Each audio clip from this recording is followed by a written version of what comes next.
According to Bruce Robinson's article, Capital Punishment, on religionstolerance.org, the former mayor of New York City, Edward Koch, once said, "It is only by exacting the highest penalty for the taking of human life that we truly affirm the value of it. Putting to death people judged to have committed certain extremely terrible crimes is a practice that has been going on forever, but in the United States, in the second half of the 20th century, it has become a very controversial issue. Changing views on this issue led the Supreme Court to abolish capital punishment in 1972, finding it to be cruel and unusual. But according to the 2006 encyclopedia, they later upheld it in 1977 with the Gregg versus Georgia case, and 38 states chose to reinstate it, while 13 did not.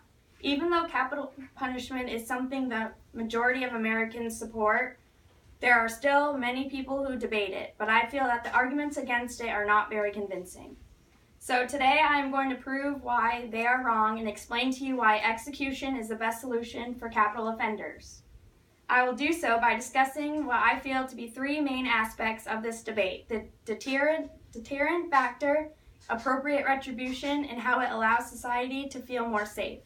To be clear on exactly what criminals/crimes that I believe should be for the death penalty would be rape, which is an unlawful sexual activity, sexual intercourse, carried out forcefully or under threat of injury against a person's will. And I also think that murder, which is an unlawful premeditated killing of one human being by another, I also believe that people who abuse children should be given the death penalty as well. So first, I will begin by talking about the deterrent factor. One of the main issues abolitionists have with capital punishment is whether or not it actually deters other people from murdering, and if it does not, then there's no point.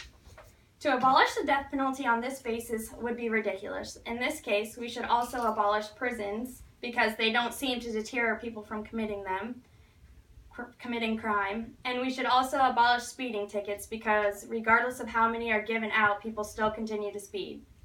According to the website deathpenaltyusa.org, Daniel Wilkinson, 39, was the last person to receive the death penalty for murder in 1883 for murdering a police officer after a burglary in Bath, Maine, a few short years after the death penalty was abolished. I handed out a piece of paper of Maine's crime rates from 1960 to 2017. As you can see, in 2016, there was 49 murders that occurred and 45 rape crimes that occurred in Maine. Now look back at the year 1960. There were 1.7 murders and 5.0 rapes that occurred. That alone is a drastic change throughout the years.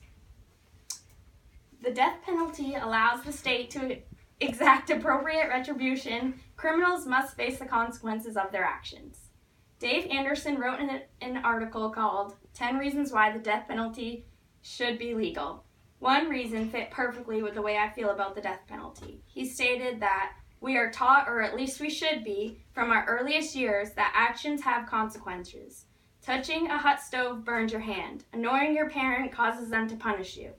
Every parent knows that failing to link actions to consequences leads to children who do what they want when they want. The same holds true for adults. We pay our taxes because we don't want to face that consequence of not doing so. Consequences bring order to our society. Again, as you look at the first page of your packet, from years 1960 to 2017 of the murder and rape crimes, they have obviously jumped significantly.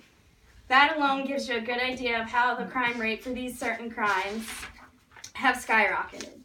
This proves that my beliefs in having the death penalty as a consequence for violent and dangerous crimes would help deteriorate such crimes from occurring. If someone takes the life of another or harms another in a serious way like rape, when they should be punished and they should expect retribution, they have to pay the price for their actions, and it should be an equal measure the way it is when we are children. With the justice system nowadays, you don't get many years in jail until you're back out on the streets to be able to commit another crime. As I do believe that the death penalty would decrease certain crimes, there are so many criminals who get away with what they do. Murderers spend time in prison where they are fed free meals, they are allowed to call whomever they please. They get to watch television, have game systems, and they even are allowed to text now. This shouldn't be allowed. This is easier than having to live in the real world where we don't get free food, a free roof over our heads, and things like that. Some criminals enjoy being in prison and keep recreating murders and crimes so that they can be behind bars because it's easier than having to work or easier than having to adapt to the outside world. Another aspect would be that the death penalty could make our communities feel more safe. The death penalty can promote happiness to victims and allow society to feel safe in the world. Most importantly, victims or family members, friends of victims, can have justice. They can feel like something was done. I know that for me personally, just thinking of the crimes that pedophiles, murders, and rapists commit makes me wish that they could have the same done to them. I couldn't imagine if something so awful happened to anyone that I know. I remember in 2013, 3 girls escaped from a house in Cleveland where a man raped and beat them for years. One girl who was captured for 13 years appeared on Dr. Phil and learned that her predator had hung himself in prison. And although she didn't want him to hang himself, she still felt a sense of relief that he wouldn't be able to do it to anyone else. And I could go on and on about different reasons why the death penalty should be legalized in all 50 states, but nobody wants to sit here all day. Just think how nice it would be to know that people who commit these horrible, inhumane crimes would be off our streets the moment they were found guilty of said crime. We could have a chance at decreasing such crimes from happening and feel safer in our communities. Also, think of yourself being the victim of one of these crimes and how you would react to the consequences that are currently being given in some states.